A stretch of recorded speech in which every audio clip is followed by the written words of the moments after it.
In the city of Port Harcourt, certain nights can change a man's life completely.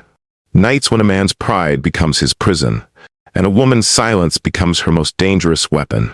This is the story of one such night, and the restaurant bill that would make a grown man weep in front of 30 witnesses. They say that when Toba Okafor walked into the Golden Terrace restaurant that Friday evening, he was a different man. Chest puffed out like a peacock, head held high like a king entering his palace. He had rehearsed his speech for 3 days, practiced his stance in the mirror, downloaded several podcasts about modern relationships and gender equality. He was ready to teach his wife a lesson about financial independence, about fairness, about the new world order where women should pay their own bills. But what Toba did not know, what he could not have known, as he pulled out that chair for his wife Amara, was that she had been waiting for this moment, planning for it. The way a chess master plans 20 moves ahead while her opponent is still learning how the pieces move. By the time the waiter placed that black leather folder on their table 3 hours later, Toba's entire world would crack like delicate china plates hitting the concrete. His bank account would scream. His mother would faint. His neighbors would laugh for 6 months straight. And his children, his own flesh and blood, would be sent home from school in the most humiliating fashion a father could imagine. But that restaurant bill, that was just the beginning. Because when an African woman decides to teach her husband a lesson, she does not use words. She uses a strategy. She uses patience. She uses the kind of quiet brilliance that turns a man's own weapons against him until he begs for mercy. The question is, how far would you go to prove a point? And what happens when your wife goes twice as far to prove hers? If you're joining us for the first time, please take a moment to subscribe so you can explore more amazing stories with us. Toba Okafor was not always a fool. There was a time when he understood the sacred mathematics of marriage, the kind that cannot be calculated on spreadsheets or divided into neat percentages. But somewhere between his promotion to senior analyst at Zenith Oil Corporation and his discovery of American financial podcasts, something shifted in his brain like tectonic plates before an earthquake. He lived in a modest 3-bedroom flat in the GRA district of Port Harcourt, where the streets were paved smoothly and the neighbors measured success by the size of their generators. His wife Amara was a woman carved from patience and fire in equal measure. She had the kind of beauty that made men pause mid-sentence. But it was her mind that had captured Toba 7 years ago at a friend's wedding. While other women giggled and gossiped, Amara had been debating economic policy with the groom's uncle, her words sharp as broken glass, her logic airtight. They had built something real together. 2 children, Chidi, their 12-year-old son, who collected facts like other boys collected football cards, and Adiaze, their 8-year-old daughter, who sang in her sleep and believed that butterflies carried messages from angels. Amara had sacrificed her banking career to raise them properly, to ensure they did not become the kind of children who called their parents by first names or forgot to greet their elders. Every morning, Amara woke at 5 to prepare the household. She ground fresh pepper for the stew while the city still slept. She ironed Toba's shirts with the precision of a surgeon, ensuring every crease fell exactly where corporate respectability demanded. She packed the children's lunchboxes with jollof rice and chicken, adding little notes that said things like, "Chidi, remember to share," and "Adaze, you are braver than you know." By the time Toba stumbled out of bed at 7, yawning and scratching his belly, the whole house hummed with the evidence of her labor. Breakfast is on the table, children are dressed and ready. His briefcase was positioned by the door with yesterday's forgotten documents now neatly organized inside. And what did Toba contribute? Money. Beautiful, powerful, supposedly equalizing money. But lately, something had been bothering him. He would sit in the office cafeteria during lunch breaks, listening to his colleague Emeka complain about how his girlfriend expected him to pay for everything. "These women think we are ATM machines," Emeka would say, shaking his head. "In this modern age, why should the man carry all the financial burden?" The words planted themselves in Toba's mind like seeds in fertile soil. He began noticing things he had never questioned before. Why was he paying all the bills, while Amara's salary from her part-time online consulting work disappeared into her personal account?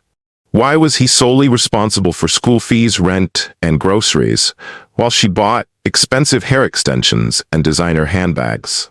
The fact that Amara used that same money to send support to her aging parents in the village, that she had given up her career to raise his children, that she worked 18-hour days without a single day off or a kobo of salary, these facts somehow evaporated from his calculations like water on hot pavement.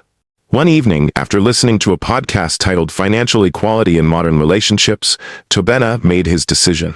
He would implement a new system, a fair system, a 50-50 system where both partners contributed equally to household expenses. After all, this is modern day, and not 1925. Women were independent now. Beyoncé had told them to run the world. It was time Amara started acting like it. Toba turned to Amara and firmly said, "From now on, we need to split all our bills right down the middle. 50-50. No room for discussion." Amara, his wife, paused from looking at her phone, looked up at him with a surprised expression, blinked a couple of times, and then started to laugh. "Toba, please don't joke around like that tonight," she replied. "It's weekend, and I'm in the mood for some sweet romance, not for math and percentages." But Toba wasn't smiling. "I'm serious," he insisted. "Women are independent now. I'll pay my half of the bills, and you'll pay yours. That's it." He did not notice the way Amara's eyes flickered when he first mentioned his brilliant idea. Did not catch the slight smile that played at the corner of her lips, there and gone like a ghost. Did not recognize the dangerous calm in her voice when she said, "Okay, my husband. If that is what you want, we can try it." In the Igbo culture there is a saying, "Do not deceive your brother." But there is another saying, older and quieter, whispered between women grinding cassava. "The goat that is destined for slaughter will dance into the market." Toba had just begun his dance, and he did not even hear the drums. That Friday evening, as Toba adjusted his beautiful and elegant, wearing a black blazer suit with gold embroidery down the front, collar and cuffs, paired with fitted trousers and polished black shoes in the bedroom, and announced they would be dining at the Golden Terrace restaurant to celebrate their new partnership of 50-50 equality, Amara simply nodded. She put on her best dress, the red one that made her skin glow like polished mahogany. She applied her lipstick slowly, carefully, like a warrior painting herself for battle. And as they walked out the door toward a night that would become neighborhood legend, only one of them knew that the war had already begun. The question was not whether Toba would lose. The question was how spectacularly he would fall. The Golden Terrace restaurant sat on the 20th floor of the landmark towers, where Port Harcourt's newly wealthy came to prove they had arrived. Floor-to-ceiling windows overlooked the city's glittering skyline. Crystal chandeliers hung from the ceiling like frozen waterfalls. The kind of place where the waiters wore white gloves and spoke in hushed tones, as if volume itself was a sign of poverty. When Toba and Amara stepped out of the elevator, a young hostess greeted them with a practiced smile. She led them past tables where oil executives whispered business deals, wives displayed jewelry that could feed villages. Toba felt his chest swell with importance. This was the life he deserved. This was the stage upon which he would demonstrate his modern philosophy. They were seated at a corner table with a view that made the city look like a jewelry box turned upside down. Toba pulled out Amara's chair with exaggerated chivalry, then settled into his own seat with the confidence of a man who believed he had already won an argument that had not yet begun. The waiter appeared, moving with the liquid grace of someone trained in the art of expensive service. He presented menus bound in leather so soft it felt like touching clouds. Toba opened his and immediately felt his pulse quicken. The prices were astronomical. A single appetizer costs more than some people's monthly rent. But he had made a declaration. A man does not retreat from his principles simply because the battlefield is more expensive than anticipated. "Get whatever you want, my dear," Toba said kindly, making sure his voice was loud enough for others nearby to hear. "Tonight, we are celebrating our new partnership as equals." Amara's eyes moved across the menu with the slow deliberation of a general surveying a battlefield. Then she looked up, and for just a moment, Toba saw something in her gaze that made his stomach clench. But it passed so quickly, he convinced himself he had imagined it. "The lobster thermidor looks lovely," Amara said softly. "And perhaps the king prawns. Oh, and they have that imported champagne you mentioned last month. Should we get a bottle?"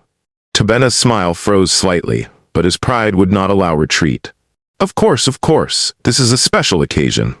What happened next would be recounted in barbershops and hair salons across Port Harcourt for months to come. Amara did not just order dinner. She orchestrated a feast that would have made ancient kings weep with envy. Lobster thermidor for two. King prawns grilled in garlic butter. A whole sea bass was prepared 3 different ways. Truffle risotto. Wagyu beef was so expensive that the waiter had to confirm the order twice. Vintage champagne that costs more than Tobena's monthly fuel budget.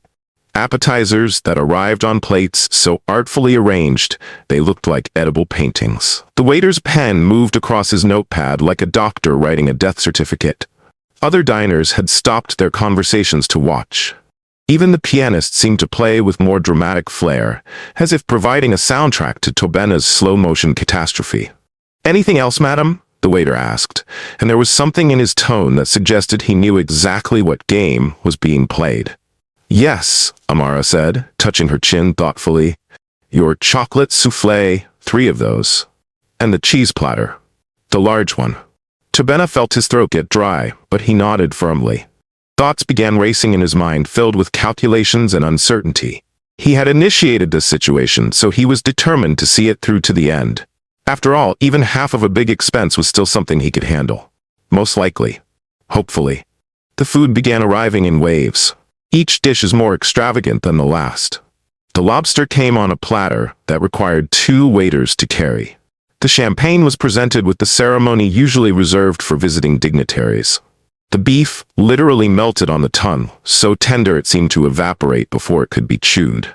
Amara ate with the delicate precision of a woman who had not a single worry in the world. She savored each bite, complimented the chef, asked intelligent questions about preparation methods. Meanwhile, Tobena ate like a man chewing his own funeral arrangements, each swallow heavier than the last. Around them, the restaurant buzzed with barely concealed interest. A woman at the next table leaned toward her companion and whispered something that made them both giggle. An elderly man in an odd bata watched with the knowing smile of someone who had seen this movie before and knew how it ended. When the last plate was cleared and the waiter approached with the bill, time seemed to slow. The leather folder was placed in front of Tobena with the weight of a court summons. His hand trembled slightly as he opened it. 352,000 naira only. For a moment, Tobena forgot how to breathe. His vision tunneled. His ears rang with a high-pitched whine, like a mosquito trapped inside his skull. He read the number again, hoping his eyes had added an extra digit through some optical malfunction. "Is everything all right, darling?" Amara asked, her voice honey-sweet with concern that did not quite reach her eyes. This cannot be correct," Tobena stammered, his voice cracking like a teenage boy's. The waiter appeared next to the table and asked, "Is there a problem, sir?" "The bill, it's itemized correctly, sir. Would you like me to review each charge?"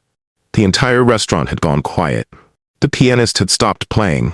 Forks hung suspended in midair. Even the city visible through the windows seemed to hold its breath. Amara reached across the table and placed her hand gently on Tobena's. "My love, you look stressed. Remember what you said about equality? This is 352,000 naira only. Very reasonable, considering the 50-50 equality." Something in Tobena's chest cracked. Not his heart, exactly. More like his sense of reality. The confident man who had walked in 2 hours ago was gone, replaced by someone who looked like he had just watched his bank account commit suicide. "Amara," he whispered hoarsely, "we need to talk about this." "About what?" She tilted her head with genuine-seeming confusion. "You wanted 50-50. I am giving you 50-50, unless," she paused dramatically, "unless you have changed your mind about equality?" The trap snapped shut with a quiet click, its fancy design sealing it tightly. Tobena knew that if he gave up now, right in front of everyone watching, he would be embarrassed forever. But if he pressed on, the toll on his wallet would be painful. He chose pride over sense. He always did. "No," he said through gritted teeth. 50-50 is fine. Perfect." Amara smiled and pulled out her purse. But instead of a credit card, she produced a small calculator. She tapped numbers with cheerful efficiency, then looked up brightly. "Actually, my darling, I have a loyalty membership here. 5% discount for regular customers. So, after my discount, your half comes to, Let me see, 167,200 naira only. She turned to the waiter. Please put the full amount on my husband's card. He will handle both portions tonight. I will transfer my share to him tomorrow. He is very good with finances. Toba opened his mouth to speak, but no words came out. Laughter erupted throughout the restaurant, and someone even started clapping. But this was only the first battle. The war was just beginning, and Amara had weapons Toba had not even imagined yet. As they left the restaurant, Toba's credit card smoking metaphorically in his wallet, he had no idea that the real nightmare was still waiting at home, coiled and patient like a snake in tall grass. The real horror began at dawn. Toba woke that Saturday morning with the kind of headache that feels like punishment from ancestral spirits. His credit card bill haunted his dreams, but he consoled himself with one thought. Surely Amara had learned her lesson. Surely she understood now that he was serious about this 50-50 arrangement. Surely things will return to normal. He was completely unaware that his idea of a normal life had packed its bags and left town permanently. When he shuffled into the kitchen, stomach growling with hunger, he found Amara humming cheerfully over the gas cooker. The aroma of banda soup filled the air, thick and rich and promising. His mouth watered instantly. "Ah, thank God," he muttered, reaching for a bowl. "I am starving." Amara turned with a smile that should have warned him. The kind of smile a cat gives a mouse before the final pounce. "Oh, wonderful, darling. Your half of the soup ingredients are on the counter. The palm oil, crayfish, stockfish, dry fish, Maggi cubes, salt, and vegetables. I have cooked my portion already. Yours is waiting to be prepared to complete the cooking." Toba froze, bowl suspended in midair. On the counter sat raw ingredients arranged like evidence at a crime scene. Beside the gas cooker, Amara's pot bubbled with perfection. Thick, aromatic, complete. But there was no second pot, no extra portion. Just raw materials and the terrible mathematics of equality. "Amara, this is madness." "Is it?" She poured her soup into a bowl, revealing pieces of meat and fish swimming in the thick orange broth. "You said 50-50. I bought 50% of the ingredients. I cooked 50% of the meal. Now you cooked your 50%. That is equality." Something snapped inside Toba then. Not loudly, but completely. Like a rope that has been fraying for days, finally gives way. He cooked his half of the soup with shaking hands, anger burning hotter than the gas flame. The result looked like something that had died and been resurrected incorrectly, watery, pale, ashamed of its own existence. But Toba ate it. Pride is a meal that goes down hard. The next horror arrived that evening when he went to shower. His towel hung on the rack, but only half of it was dry and clean. The other half was still damp and dirty from yesterday. His soap had been cut precisely down the middle. One half sat in the dish, the other half was nowhere to be seen. "Amara," he shouted. She appeared in the bathroom doorway completely serene. "Yes, my husband? Why is my towel half dirty? Where is the other half of my soap?" "Oh, I washed and dried my half of the towel. Your half is your responsibility, and I used my half of the soap for my bath. Yours is there. We must be fair, remember?" Toba stared at the half towel, the half soap, and felt his sanity beginning to crack, like old paint in the sun. The real turning point, the moment that would break him entirely, happened 3 days later at their children's school. Toba was in an executive management meeting, presenting quarterly projections to executives who held his career in their manicured hands, when his phone rang. The number on the screen made his blood run cold. Bright Future Academy. He excused himself and answered with a trembling hand. "Mr. Okafor, this is Mrs. Nwosu, the headmistress." "Yes, good afternoon. Is everything all right?" "I'm sorry, but we need you to come to the school right away. It's important, and it has to do with Chidi and Adaeze." His heart stopped. "What happened? Are they hurt?" "They are physically fine, sir, but there is a situation with their school fees." 20 minutes later, Toba burst through the school gates like a man fleeing a burning building. He found his children sitting on a bench outside the administrative block, their school bags beside them, faces wet with tears. Other parents stood in clusters, whispering and pointing. Some held phones, clearly recording the spectacle. "Daddy!" Adaeze ran to him, her small body shaking with sobs. "They said we have to go home. They said we didn't pay the complete fees." Mrs. Nwosu emerged from her office, a woman whose face had seen too many parents make too many excuses. But even she looked uncomfortable now. Mr. Okafor, thank you for coming. I am afraid there's been an unprecedented situation. What situation? Tobena's voice came out strangled. Your wife came this morning to pay the children's school fees, but she only paid 50%. When I asked about the balance, she said, the headmistress paused, clearly struggling not to laugh. She said that you both practice 50-50 bill payment equality in your home, and that you would come to pay your half. She even showed me a receipt from Golden Terrace restaurant as proof of your arrangement. The world tilted on its axis. Parents who had been pretending not to listen now openly stared. Someone giggled. A man in an agbada muttered to his wife, is this not that man from GRA? The one with the famous 50-50 bill payment arrangement in marriage? Tobena's legs went weak, his vision blurred. Through the ringing in his ears, he heard Chidi's voice, small and confused. Daddy, Mommy said you wanted everything to be fair. She said this is what fair looks like. In that moment, standing in the school courtyard with 30 witnesses and 2 crying children, Tobena finally understood. This was not about money. This had never been about money. This was about value. The value of waking at dawn to grind pepper. The value of ironing shirts with precision. The value of raising children with patience and wisdom. The value of turning a house into a home, day after day, without salary or appreciation or even basic recognition. Amara had not been teaching him about equality. She had been teaching him about consequences. About what happens when you reduce love to ledgers, when you transform partnership into transaction, when you mistake fairness for cruelty. And she had used his own weapon against him, with the precision of a master strategist. Tobena paid the balance of the school fees with hands that shook so badly the bank mobile app asked if he was ill. He drove his children home in silence, their questions hanging in the air like ghosts he could not face. When he walked through his front door that evening, he found Amara sitting calmly on the sofa, reading a magazine, as if she had not just detonated a bomb in the center of his life. She looked up with those eyes that had first captured him 7 years ago, eyes that now held something new. Not anger, but a terrible, patient wisdom. Welcome home, my darling husband, she said softly. Are you ready to talk about real equality now? And Tobena, the man who had thought himself so modern, so enlightened, so progressive, finally fell to his knees and surrendered. Please, Amara, I don't want a 50-50 bill payment arrangement again. I'm sorry. That night, Tobena and Amara sat across from each other at their dining table. No food between them. No distractions. Just 2 people and the wreckage of a lesson that had cost more than money could measure. Tobena spoke first, and his voice carried the weight of a man who had finally seen his own reflection clearly. I have been a fool. Amara said nothing. She simply waited, the way water waits for stone to erode. I thought, Tobena continued, his words coming slowly like a man learning a new language, I thought equality meant splitting everything down the middle. 50-50. Fair and square, like a business transaction. He laughed bitterly.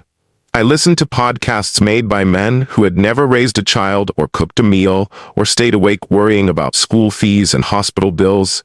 I let strangers in my head teach me how to treat my own wife. He looked up at her, and his eyes were red with shame. You wake at 5 every morning. You grind pepper until your wrists ache. You pack lunches with little notes that make our children smile. You iron my shirts so perfectly that my colleagues ask who my tailor is. You manage this entire household like a corporation, except corporations pay their executives, and you work for free. Amara's expression softened slightly, but she still did not speak. And what did I do? Tobena's voice cracked. I reduced all of that. All of your sacrifice, your labor, your love, into a calculation. I treated you like a roommate instead of a wife. I looked at everything you do and saw nothing. Nothing at all. The silence stretched between them like a bridge. Neither was sure they would hold their weight. Finally, Amara spoke, and her words were not angry, but sad. Sad in the way that ancient things are sad, carrying wisdom that costs too much to acquire. Tobena, do you know why our mothers and grandmothers never demanded 50-50 from their husbands? He shook his head. Not because they were weak or foolish or oppressed, but because they understood something that this modern world has forgotten. Marriage is not a business. It is not a transaction where you give exactly what you receive. Marriage is a home that 2 people build together. And in that home, fairness does not mean equality of contribution.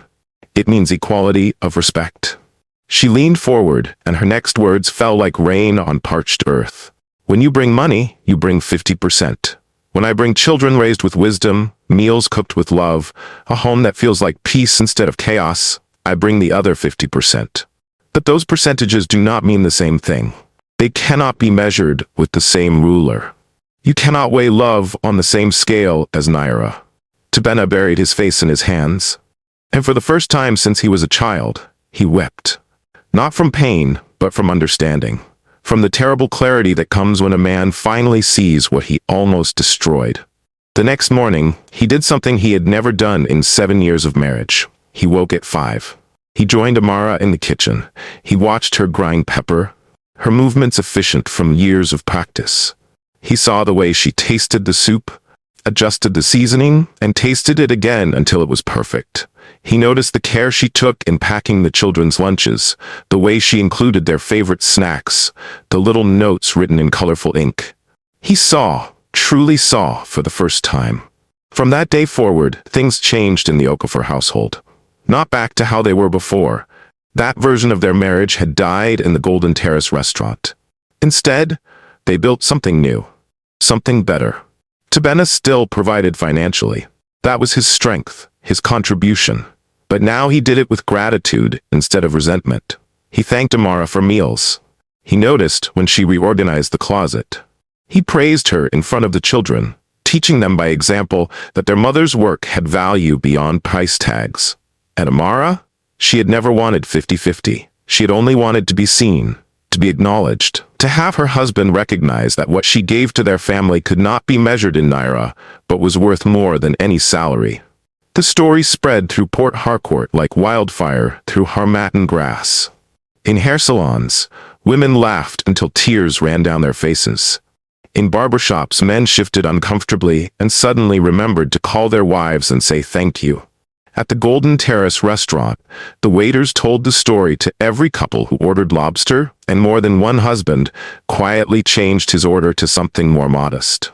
Even the children at Bright Future Academy learned a version of the tale, whispered between classes. The story of the man who tried to split love with mathematics and learned that some things cannot be divided without being destroyed. But perhaps the most important change happened in Toba himself. He became the kind of man who understood that equality in marriage does not mean keeping score. It means recognizing that different contributions have different forms, and all are valuable. That a woman who sacrifices her career to raise children with wisdom gives more than money can quantify. That the work done in love should never be reduced to a transaction. There is an old Igbo proverb that says, "The right hand washes the left hand, and the left hand washes the right hand." But what Toba learned is that sometimes one hand scrubs while the other rinses. Sometimes one hand holds while the other protects. The hands are different, their roles are different, but together they keep the body clean. Marriage, true marriage, works the same way. Years later, when their children asked about the famous restaurant incident, Toba would laugh and shake his head. "That was the most expensive lesson I ever learned," he would say. "But it was worth every kobo. Your mother taught me that the most valuable things in life cannot be purchased, cannot be divided, and should never be taken for granted." And Amara, sitting beside him, would add with that same knowing smile, "Remember this, my children. When someone shows you their value, believe them. And when someone tries to reduce your worth to numbers, teach them better." So here is the question this story leaves us with. The question that echoes in every home where love and labor intertwine. What is the price of sacrifice? What is the value of the work done in silence, in service, in love? Can you measure devotion in currency? Can you calculate care on a spreadsheet? And most importantly, when your partner gives you everything they have, their time, their energy, their youth, their dreams, how dare you ask them to split the bill? The ancestors knew this truth. Perhaps it is time we remembered it. Because some debts cannot be split 50-50.